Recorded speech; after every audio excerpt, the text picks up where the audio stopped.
potted history before we get to what I'll call the TV era, where we really understand what cricket in the West Indies is about. So 1973, Australia win in the West Indies with no Dennis Lillee in the team. He's injured, and this is where the legend of Ian Chappell is cemented. He is the mastermind of pulling together a team that's sort of threadbare because of injuries. They come back from some pretty unlikely circumstances to win a particular test, and Australia win that series. Ian Chappell as the mastermind starts there. Then we go to 1978, the next time we go there. West Indies win 3-1, but this is a particularly interesting series because this is during the World Series cricket split.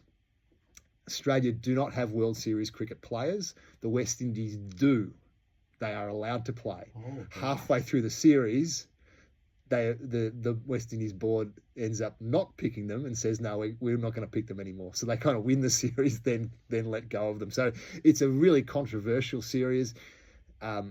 As always with West Indies cricket, there's discussion about who's in the team and what island they're from, to the point where there is a decision in the fifth test, towards the end of the fifth test, which results in a riot of spectators, with the West Indies 9 wickets down and Australia probably going to win, and the test is called off because of a riot.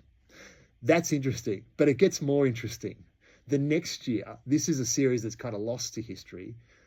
World Series cricket actually has a tour to the West Indies, the only sort of major tour they did overseas. It's a 5 super test tour.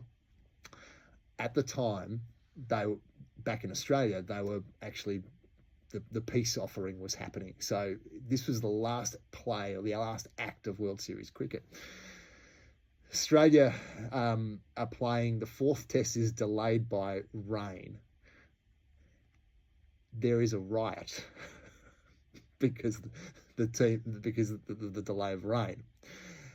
At the time, there's a PR agent for World Series cricket over there who's trying to calm the farm, and somewhere along the line he says that to somebody that we can't play because the Australians won't take the field because of the riot, which results in more rioting and results in Australian captain Ian Chappell punching said PR person in the stomach. So back page of the Age.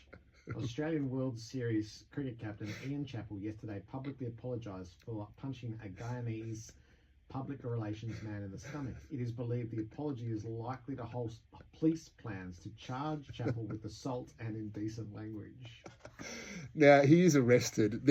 I won't read the apology, but there's no way in the world Ian Chappell worded that apology. I think they may have just put that out to calm everything.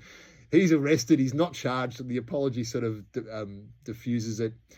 Great series, ends 1-1, but that's the last play of World Series cricket. So there's that one, which is probably worth a deeper dive one day somewhere. 1984, West Indies win this series 3-0. This is the first test series after Greg Chappell, Dennis Lillee and Rod Marsh all simultaneously retire. So high bar. One to think about when there's a few guys go from our current team. They lose 3-0.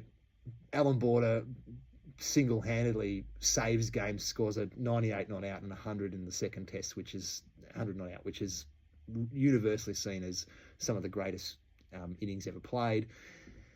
Australia never took a second innings wicket all series. Can you just say, just for context, just say that again and have a think about the implications of this? Australia never took a second innings wicket for the whole series. Oh, blimey.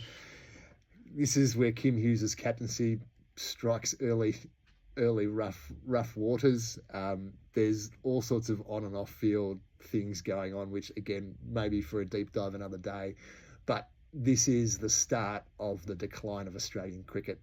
Sadly for Kim Hughes and the Australian team at the time, a weakened team. After that series, what happens? They actually play the West Indies at home straight after. So that was difficult times. So that's sort of the lead up to this. But really, what West Indies tours were only known through what the media said, what players said, and for some obvious reasons, we didn't really hear a lot about